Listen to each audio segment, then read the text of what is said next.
The old truck bounced down the dusty track that led to the Lazy K Ranch, each rut in the road sending a fresh jolt through Anna's spine. She clutched her single suitcase on her lap, her knuckles white. Through the grimy windshield, the valley sprawled out under the vast Montana sky, a breathtaking tapestry of green pastures and distant purple mountains. It was beautiful, but to Anna, it felt like the edge of the world. The letter from the agency was crisp in her pocket. It stated her assignment plainly. She was to be a housekeeper and governess for a Mr. John Keller, a widowed rancher with 3 children. It was a fresh start, the only start available to her after everything that had happened back east. Anna was a practical woman, shaped by hardship into a quiet, observant figure. She had expected a difficult situation. A man grieving his wife, children missing their mother, a ranch falling into disrepair. She had braced herself for sadness, for anger, for a cold welcome. What she had not braced for was the scene that greeted her as the truck crunched to a halt in the ranch yard.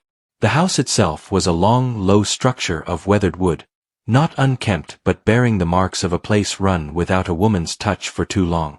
The front porch was cluttered with an odd assortment of items: a broken saddle, a pile of tangled rope, and 3 mismatched boots. But it was the inhabitants who froze her breath in her chest. A man, John, stood on the porch steps. He was tall and lean, his face carved by sun and wind into a map of stern lines.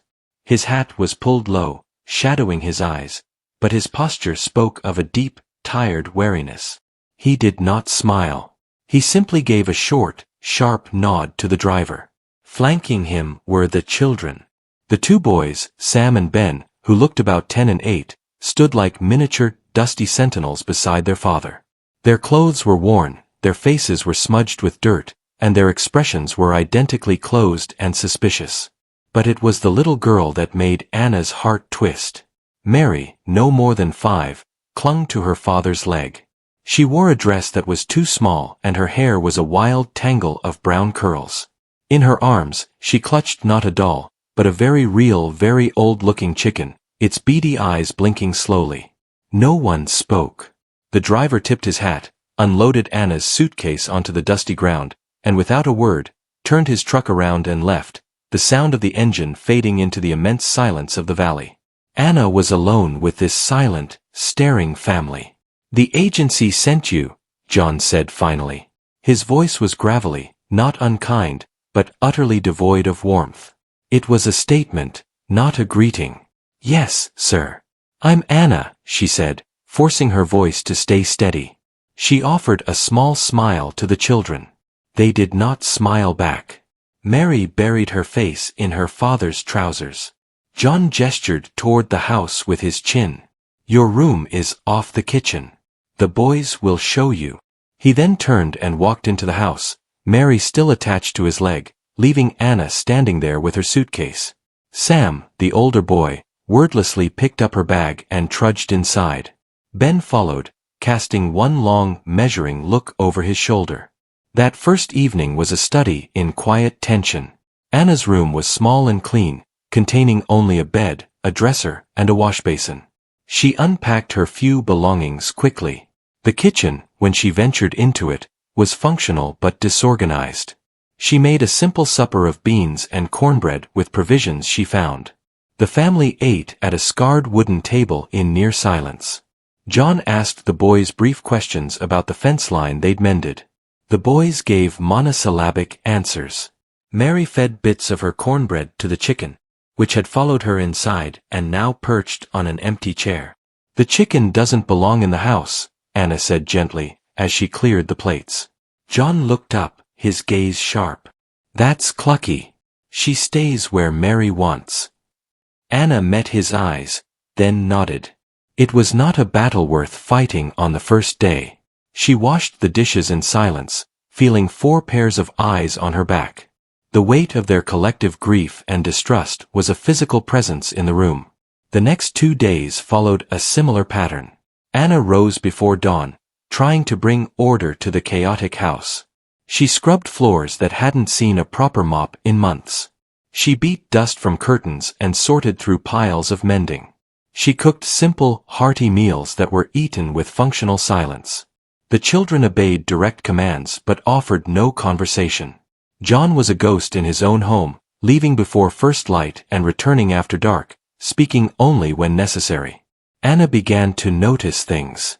The children were competent but joyless. Sam and Ben could saddle a horse and fix a fence, but she never heard them laugh. Mary spoke only in whispers, and only to Clucky the chicken. The house felt like a shell. Its heart had stopped beating long ago. The entire valley, Anna learned from a brief, awkward encounter with a neighbor who dropped off some feed, knew of the Keller family's tragedy and their subsequent isolation. They watched the ranch with pity, expecting nothing to change. On the morning of the fourth day, something shifted. Anna found Mary in the yard, crying silent tears. Clucky was lying still in the dirt. "What's wrong, sweetheart?" Anna asked, kneeling beside her. "She won't get up," Mary whispered, her voice thick with tears. "She's old." Anna examined the chicken. It was indeed very old and simply at the end of its life. She felt a pang. This was more than a pet, it was Mary's only comfort. John and the boys were out on the range, miles away. She was on her own. Instead of offering empty words, Anna acted. "Let's make her a comfortable spot, Mary," she said softly. She found a small basket and lined it with a soft cloth from her own trunk. Together, they gently placed Clucky inside. Anna carried the basket to a shady spot under a large cottonwood tree at the edge of the garden. Mary followed, her small hand finding Anna's skirt and holding on tightly, the first voluntary contact the child had made. "This is a good, peaceful spot," Anna said. She didn't know what the family's customs were, but she felt something was needed. "Would you like to say something nice about Clucky? To remember her?" Mary looked up, her eyes wide. After a long moment, she whispered. She was warm. And she listened. "That's a very good thing to be," Anna said, her throat tight. Later that afternoon, John and the boys returned. Mary ran to her father, and in a burst of words that was the most Anna had ever heard her speak, told him about Clucky and the basket under the tree. John listened, his expression unreadable. He looked at Anna, who was preparing dinner at the stove. "You buried it?" he asked, his tone flat. "We placed her in a basket in a nice spot," Anna corrected gently, meeting his gaze. Mary needed to say goodbye. John held her look for a long moment, then turned away without a word. But that night, after the children were in bed, Anna heard the back door open and close. Peeking through the kitchen window, she saw John's tall silhouette standing under the cottonwood tree, his head bowed near the small basket. He stood there for a very long time. The next morning was Saturday. Anna came into the kitchen to find John already there, which was unusual.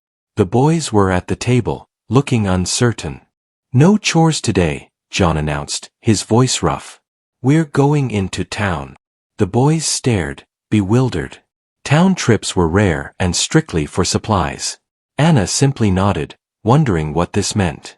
The ride to the small valley town was quiet, but the air felt different, less heavy. John handled the wagon, the boys sat in the back, and Mary sat between Anna and John on the bench, a novel closeness. In town, John led them not just to the general store, but to the small, fenced cemetery on a hill overlooking the valley. He stopped before a simple, well-kept stone that read, "Eleanor Keller, beloved wife and mother." He put a hand on Sam's shoulder. "We haven't come here together in a while," he said, his voice low. "Your mother wouldn't like that." He looked at Mary, then at Anna, who hung back respectfully. "It's good to say proper goodbyes. And it's good to remember." It was a small moment, a crack in the fortress wall he had built. But it was the first. As they walked back to the wagon, Anna saw the boys standing a little straighter. Mary slipped her hand into Anna's. The real shock for the valley, however, came that very afternoon upon their return. As the wagon pulled into the yard, John turned to Anna. "The church social is tomorrow after service," he stated. "We'll be attending. All of us." Anna could only nod, stunned. The Keller family had not attended a community event since Eleanor's passing over 2 years ago. It was the talk of the valley, their isolation. For John to announce this, so suddenly, was seismic. Word travels faster than a galloping horse in a small valley. By sundown, the news had spread from ranch to farmhouse to the town itself. The Kellers are coming to the social. The statement was uttered with sheer disbelief. What could have possibly happened in that lonely ranch house in just 1 week to cause such a change? They had sent a quiet housekeeper from the east, expecting her to be gone within a month, driven away by the coldness and the grief. Instead, she had, in mere days, somehow prompted the widowed cowboy and his 3 silent children to step back toward the world. As Anna prepared for bed that night, she looked out her small window at the vast, starlit valley. She thought of John at the cottonwood tree, of Mary's hand in hers, of the boys' confused but hopeful faces at the cemetery. She hadn't done anything extraordinary, she felt. She had simply seen a little girl's sadness and responded with kindness. But that small act had been a key, turning in a long rusted lock. The fortress door had creaked open, just an inch, and the entire valley was now holding its breath, watching, waiting to see what would walk out. The first week was over. The silence of the Lazy K had been broken, and the shockwaves were just beginning to ripple out. The Keller family's wagon rolling into the churchyard the next morning might as well have been a parade. Conversations halted mid-sentence. Heads turned, not with rudeness, but with pure, unvarnished astonishment. John drove the team with his usual stoic focus, but his jaw was set tight. Sam and Ben sat rigid in the back, their hair combed wet and their Sunday shirts looking strangely unfamiliar on their wiry frames. Little Mary, perched between Anna and John, wore a clean, if slightly faded blue dress, her wild curls tamed into 2 tight braids. Anna herself wore her one good dress, a simple gray wool, and kept her eyes forward, feeling the weight of the valley's collective gaze. It was Anna who guided them, her movements quiet but sure.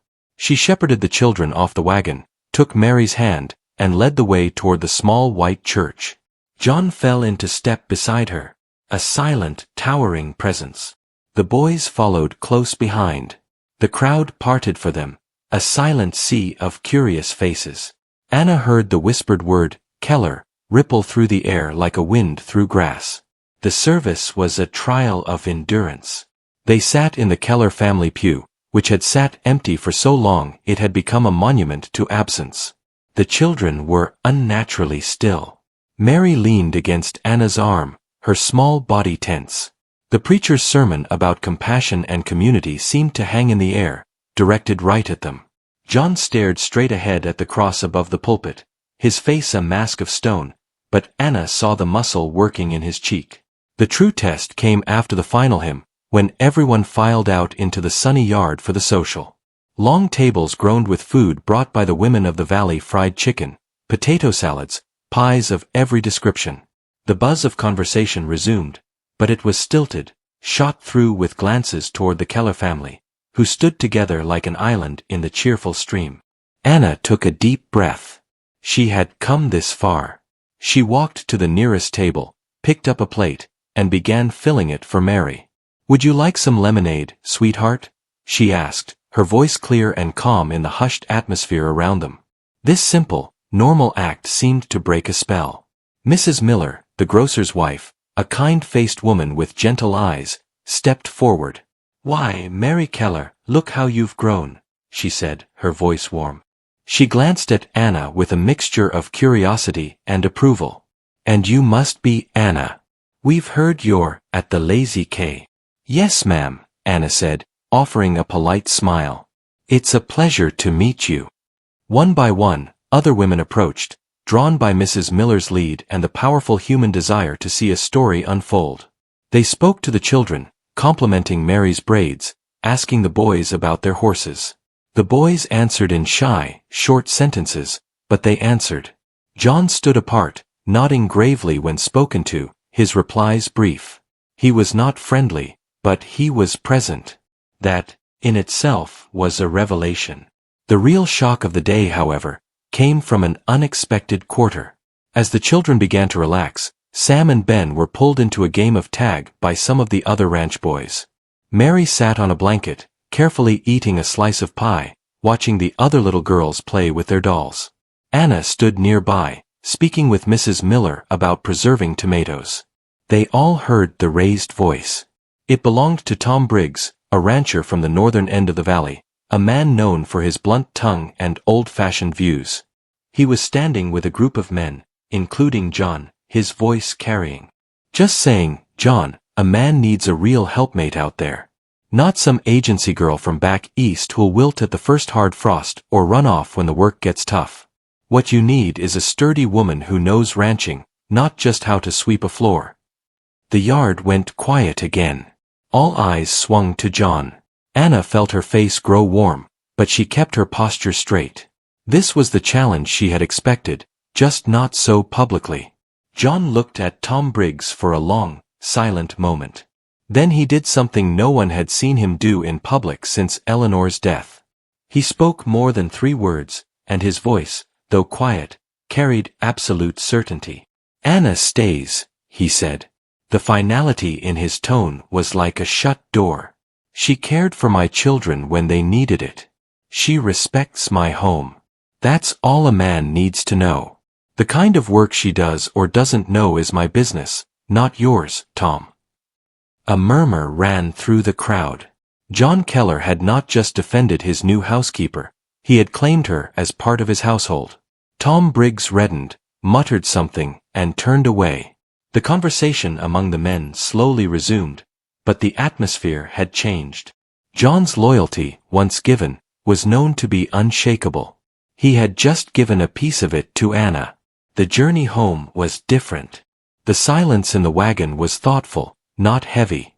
Mary fell asleep against Anna's side, exhausted from the excitement. The boys, though quiet, seemed less burdened. John spoke once, as the ranch house came into view. "You handled that well," he said, not looking at Anna. "There was nothing to handle," she replied softly. "You spoke the truth."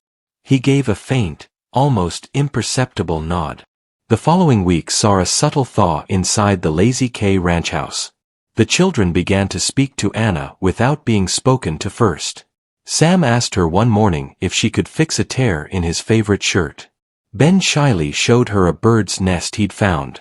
Mary started leaving little offerings on Anna's dresser, a smooth stone, a wildflower, a carefully drawn picture of a chicken that looked suspiciously like Clucky. Anna's routine expanded. She learned the rhythms of the ranch, making sure hearty lunches were packed for the men and boys.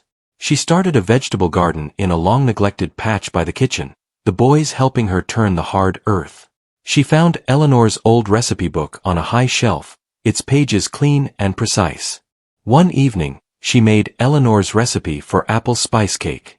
The scent filled the house, a warm, sweet, forgotten fragrance. When she set it on the table after supper, John froze, his fork halfway to his plate. He looked at the cake, then at Anna, his eyes unreadable.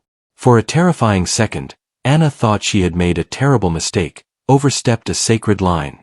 "Ma used to make that," Sam said, his voice hushed. John slowly put his fork down. "She did," he said, his voice thick. He looked at Anna. "Thank you." He didn't eat a slice that night, but the next evening, he quietly asked if there were any leftovers. The valley continued to watch, its shock turning into fascinated speculation. The Keller children had been seen smiling in town. John Keller had been heard to exchange more than a passing greeting with the blacksmith. And the Eastern woman was still there, not just surviving, but seemingly weaving herself into the fabric of the lonely ranch. The climax of the second week, and the event that truly shocked the entire valley to its core, began with a spring storm. It rolled over the mountains with little warning, a fury of black clouds, lashing rain, and howling wind. John and the boys were out checking on the herd in the high pasture when it hit. Anna and Mary watched from the window as the world turned gray and violent. An hour into the storm, there was a frantic pounding at the kitchen door. Anna opened it to find Sam, soaked to the bone, shivering violently, his face white with panic. "It's Ben," he gasped, rainwater streaming down his face. His horse slipped in a wash, through him. Pa's with him, but his leg. "It's bad, it's all wrong." Pa said to get the doc, but the creek's rising fast, the wagon won't make it. The phone line is down. Anna's heart slammed against her ribs.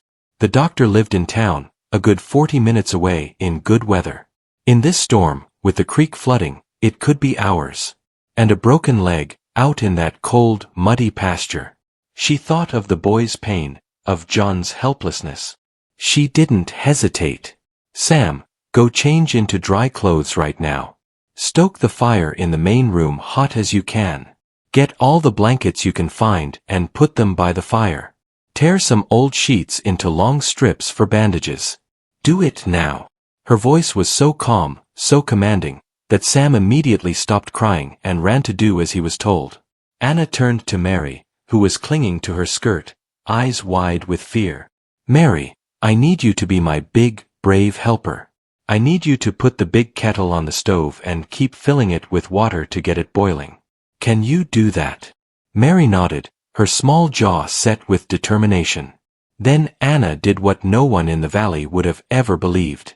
She threw on John's heavy spare slicker, which swallowed her small frame, and ran out into the blinding storm.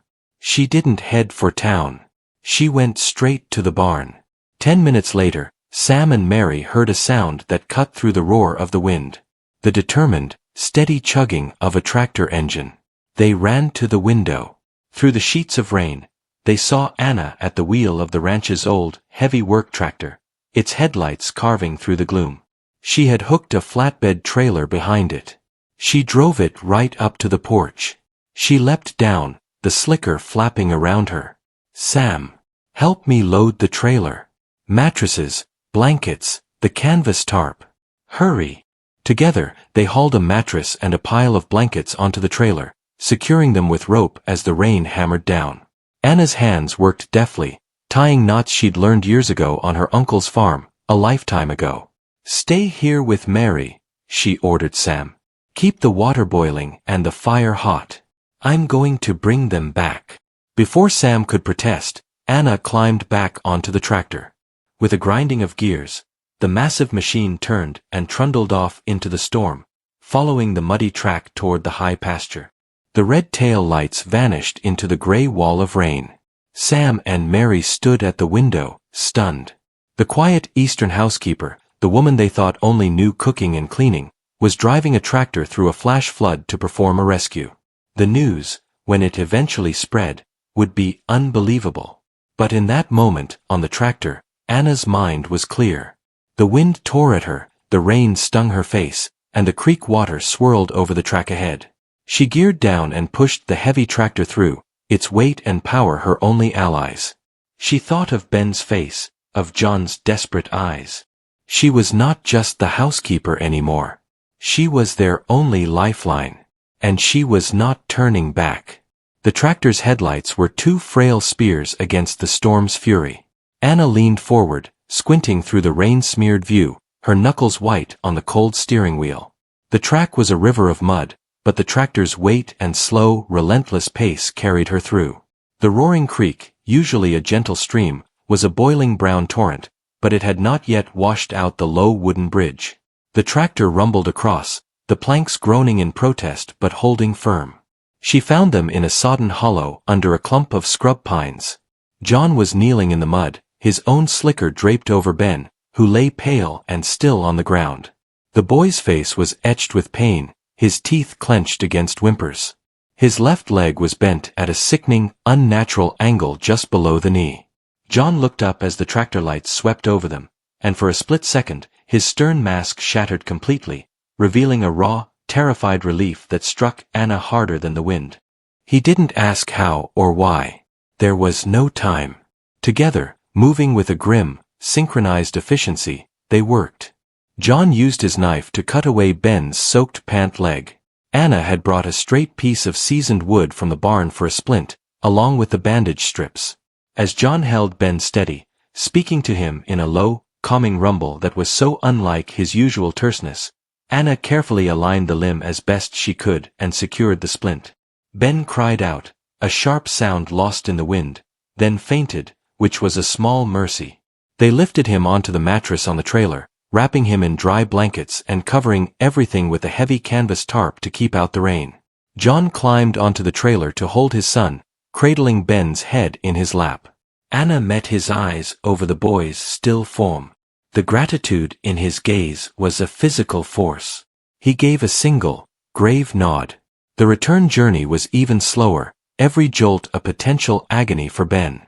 Anna drove with a feather touch, her entire world narrowed to the muddy track and the precious cargo behind her. When the lights of the ranch house finally glowed through the gloom, it was the most beautiful sight she had ever seen. Sam had the door open, the fireplace blazing. They carried Ben inside, straight to a pallet of blankets and quilts Sam had prepared before the hearth. The hot water was ready. Anna's hands, now steady and sure, cleaned the mud from the boy's face and hands. There was little more they could do but keep him warm, dry, and still, and wait for the storm to break so the doctor could come. The long, dark hours of the night were a vigil. John paced like a caged wolf. Sam sat close to his brother, his face old with worry. Mary, tucked under Anna's arm on a chair, eventually fell into an exhausted sleep. Anna watched Ben's face, monitoring his breathing, feeling the strange, quiet authority that crisis had bestowed upon her settle into her bones. The storm blew itself out near dawn. The first streaks of pink and gold light found the Keller household silent and waiting.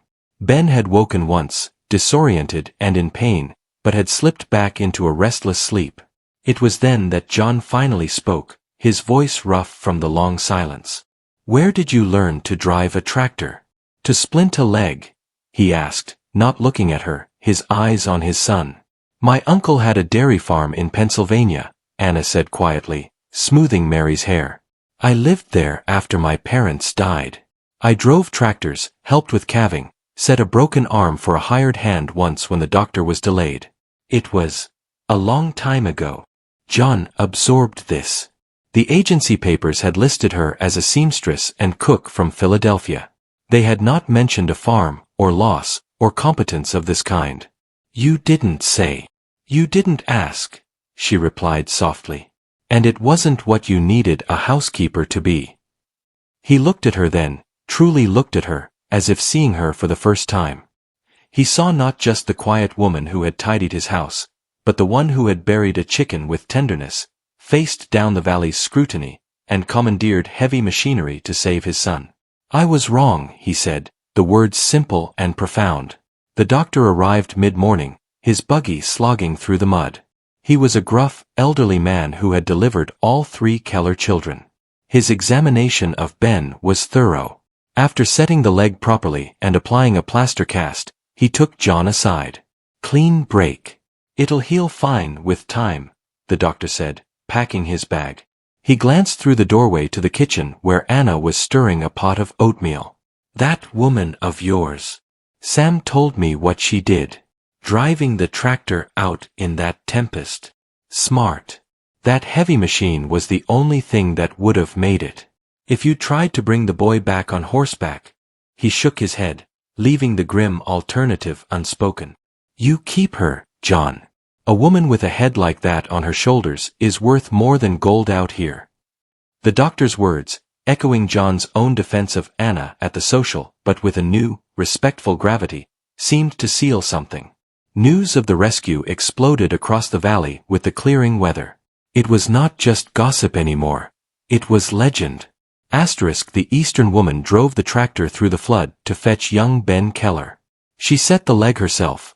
The story grew in the telling, but its core truth was undeniable.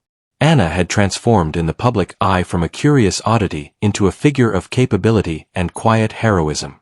Life at the Lazy K adapted to Ben's convalescence. The boy, frustrated but brave, held court from his pallet by the fire. Anna's days became a balancing act of nursing, household duties, and slowly taking on more of the light outdoor chores. She fed the chickens and milked the cow, tasks familiar from her past. One afternoon, John found her in the barn, expertly mending a torn harness with a sturdy awl and waxed thread. "You know leatherwork too?" he asked, leaning against the stall door. "A little," she said, not looking up, her fingers deft. "A harness is just sewing with tougher material." A faint, almost invisible smile touched his lips. It was the first Anna had ever seen. I suppose it is. He started asking for her opinion. Not just on household matters, but on ranch things. Which of the older hens should be culled for the stew pot? Did she think the south pasture was ready for grazing? Her answers were practical, observant, and grounded in an understanding of land and animals he hadn't expected. A tentative partnership began to form, built on the solid foundation of mutual respect forged in the storm. The valley's attitude shifted from shock to a warm, approving curiosity. Women from neighboring ranches began to visit, not out of mere nosiness, but to bring gifts for Ben and to properly meet Anna. They came with pies and casseroles, offering not pity, but welcome. They spoke to her as an equal, sharing recipes and remedies, asking about her techniques for pickling or gardening. Anna, who had been so alone for so long, found herself part of the slow, steady rhythm of the community. One such visitor was Mrs. Peters, a widow who ran a small spread with her 2 grown sons. She sat at the kitchen table with Anna, drinking coffee while Ben dozed by the fire, and Mary played with a new corn-husk doll a neighbor had brought. "You've done a mighty thing here, Anna," Mrs. Peters said, her eyes wise and kind. "It wasn't just pulling that boy from the mud. It was pulling this whole family back to the living. John Keller, we all thought he was lost for good, just a shadow walking behind those children. You've reminded him he's a man, not just a ghost." Anna felt a flush rise to her cheeks. "I only did what needed doing." "That's all any of us can do," Mrs. Peters agreed. "But sometimes, what needs doing is the bravest thing of all." The children's transformation was the most profound. Sam now looked at Anna with something akin to awe, eagerly following her around to help. Ben, from his nest of blankets, developed a deep, talkative bond with her, telling her stories of ranch life and his mother. And Mary. Mary had simply claimed her. She was Anna's shadow, her small hand always seeking Anna's, her laughter, a sound once so rare it was startling, now ringing through the house regularly. One evening, weeks after the accident, with Ben propped up on the sofa and a board game spread out on the floor, the family was gathered together. A comfortable silence fell, broken only by the crackle of the fire and Mary's soft humming. John, who was mending a bridle by the lamplight, looked around the room. He saw his son, healing. He saw his other children, content. He saw Anna, her head bent over a shirt she was mending, her face peaceful in the soft light. He felt a sudden, fierce, and terrifying ache. It was not the old, hollow pain of loss. It was the sharp, sweet pain of something new taking root, something he had believed was forever beyond his reach. He looked away quickly, his heart pounding a strange, unfamiliar rhythm against his ribs. The next day, John rode into town alone. He returned with a parcel wrapped in brown paper. He didn't make a show of it. He simply placed it on the kitchen table in front of Anna as she peeled potatoes. "For you," he said, his tone casual, but his eyes were serious. Puzzled, Anna wiped her hands and opened it. Inside was a pair of fine, sturdy leather work gloves, the kind worn by ranchers, and a new, warm wool coat in a deep green color, practical yet noticeably nicer than her own worn one. "John, this is too much," she breathed, her fingers tracing the soft wool. "The gloves are for the hands that saved my son," he said, his voice low. "The coat is for the woman who stays." Their eyes met and held. The air in the kitchen grew still and charged. It was more than a gift. It was an acknowledgement, a promise, a question all in one. Anna saw the tentative hope in his eyes, a hope mirroring the one that had quietly begun to bloom in her own heart. She saw the man emerging from the shadow of the widowed cowboy. "Thank you," she said, her voice barely a whisper, accepting far more than the objects. The entire valley thought the shock was over. They thought the story of the Eastern housekeeper and the widowed cowboy had reached its climax with a daring rescue in the storm. They were content with that happy ending. But in the quiet of the Keller kitchen, with a gift of gloves and a coat lying between them, Anna and John knew the real story was just beginning. The greatest shock, the one that would truly reshape their lives and silence the valley's gossip forever, was still to come. It wasn't about proving herself anymore. It was about what would happen now that she had. Spring deepened into early summer, painting the valley in vibrant greens and wildflower hues. The Lazy K Ranch, once a place of silent sorrow, now hummed with a gentle, purposeful energy. Ben was back on his feet, hobbling around with a crutch, his cast a badge of honor. The vegetable garden Anna had planted flourished under Sam's proud care. Mary's laughter was a constant melody, and the look in John Keller's eyes when they rested on Anna had softened into something steady and warm, a silent conversation that passed between them a dozen times a day. The valley watched this transformation with deep approval. Anna was no longer a novelty, she was part of the landscape. She was the woman who had saved young Ben Keller, who had brought the family back to church, whose pies now won ribbons at the summer fair. The story of her first week was told fondly, a tale of a happy beginning. They believed the drama was over, the happy ending achieved. Anna and John knew differently. The unspoken thing that had taken root between them grew stronger with each shared sunrise, each quiet evening by the fire, each time their hands brushed passing a tool or a cup of coffee. It was a feeling as vast and daunting as the Montana sky itself. John, a man of action who had lived with grief for so long, found himself clumsy with this new, fragile hope. Anna, who had come as a paid employee, wrestled with the propriety and the sheer, terrifying possibility of it all. The turning point came on a day of hard work. They were repairing a long section of fence in the west pasture, just the two of them. The sun was high, the air sweet with clover. They worked in comfortable silence, John setting the posts, Anna stringing and stapling the wire. It was physical, companionable labor. While stretching a particularly stubborn strand, Anna's leather glove, the gift from John, snagged on a barb. The wire sprang back with a violent twang. John moved instantly, his hand shooting out to catch the whipping wire before it could strike her face. The barb tore a long, ragged scratch across the back of his hand, deep enough to well blood immediately. "John!" Anna gasped, dropping her tools. She caught his wrist without thinking. "It's nothing," he grunted, but he didn't pull away. It was not nothing to Anna. Seeing his blood drawn because of a moment's inattention from her sent a bolt of fear through her, a fear that had nothing to do with a simple scratch. It laid bare the truth she had been clinging to. Her hands, now trembling slightly, were already reaching for the clean bandana in her pocket. She tore a strip from it with her teeth, her movements quick and sure. As she tended to the cut, cleaning it with water from his canteen and binding it snugly, the silence between them thickened. He watched her, his gaze intent on her lowered face, on the concentration in her brow, on the gentle touch of her fingers. "Anna," he said, his voice rough. She finished tying the knot and looked up, her eyes meeting his. In that sun-drenched field, with the mountains standing witness, the last of the walls crumbled.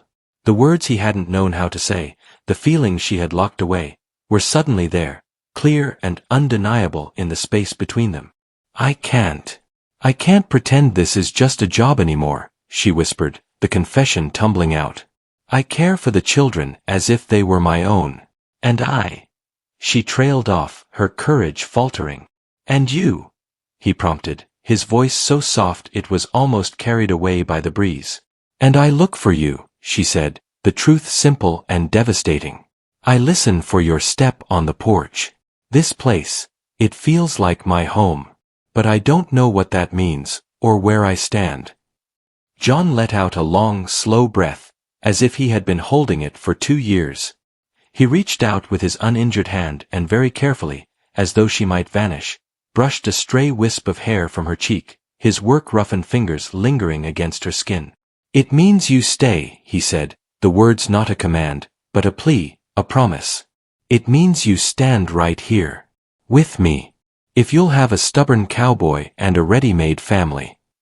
Tears she hadn't known she was holding back welled in Anna's eyes, but she smiled, a true, radiant smile that lit her whole face.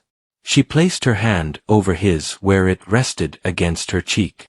"There's nowhere else I want to be." The decision, once made, was a quiet, private joy. They told the children that evening.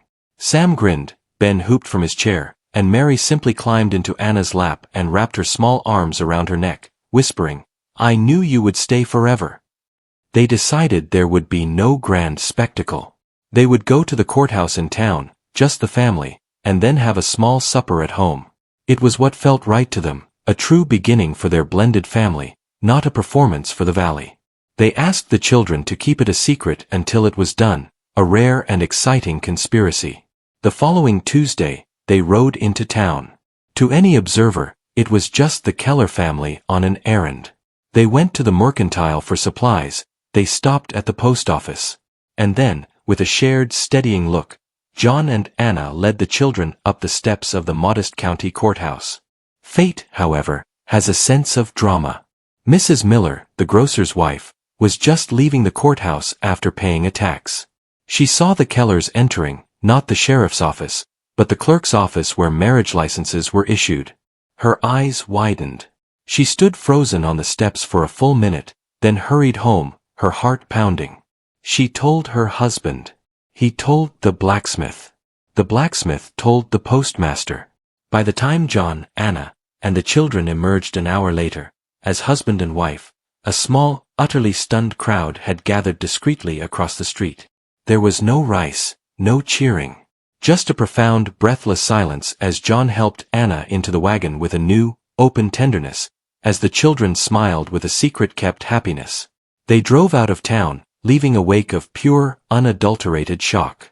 The news exploded like a summer thunderclap. John Keller married the housekeeper. It was the final, glorious shock that the valley never saw coming. They had settled into the comforting tale of the heroic housekeeper and the grateful widower. A practical arrangement. A deep friendship. This was something else entirely. This was a love story. The gossip this time was not skeptical, but wondrous. People recounted the signs they had missed, the new coat she wore, the way he looked at her during the social, her fearless rescue. It all made a new, beautiful sense. The wedding itself, so simple and private, only added to the romance in their eyes. It wasn't for show. It was for real. That Sunday at church, when the Keller family, now unmistakably a complete family, walked in together, the entire congregation rose to its feet. It was not a planned gesture. It was a spontaneous rising, a collective acknowledgement of the miracle they had witnessed. The stern widowed cowboy had found love again. The lonely children had a mother. The brave Eastern woman had found a home and a heart. The preacher, smiling broadly, welcomed John and Anna Keller to the congregation from the pulpit. The weight of the past was finally, fully lifted. Life on the Lazy K settled into a deep, abiding contentment. Anna's room off the kitchen was emptied. Her belongings moved into the room that had been John's, now theirs. The children thrived under the certainty of her permanent love. The ranch prospered under the united care of a true partnership. One afternoon, several months later, Anna was in the garden picking tomatoes. John found her there, the sun on her hair. He came up behind her, wrapped his arms around her waist, and rested his chin on her shoulder, a gesture of easy affection that still made her heart leap. "The entire valley is still talking about us, you know," he murmured, a hint of amusement in his voice. Anna laughed, leaning back against him. "Let them talk. Their shock was the best wedding gift we could have gotten. It proved we did it for the right reasons." He turned her gently to face him. His eyes, once so shadowed with grief, were clear and full of a quiet joy. "The only reason that matters is right here," he said. "You. The children. This life we're building." He kissed her then, in the sun-drenched garden, with the mountains standing guard and the valley whispering their story. The tale that had begun with a silent welcome and a shockwave of change had found its perfect, peaceful end in the simple, enduring truth of love rebuilt. And the valley, though it would tell the story of the widowed cowboy and the remarkable housekeeper for generations, finally understood. The greatest shock of all wasn't her first week, or the rescue in the storm. It was the breathtaking, ordinary miracle of a family healed, and a heart, once locked away, daring to love again.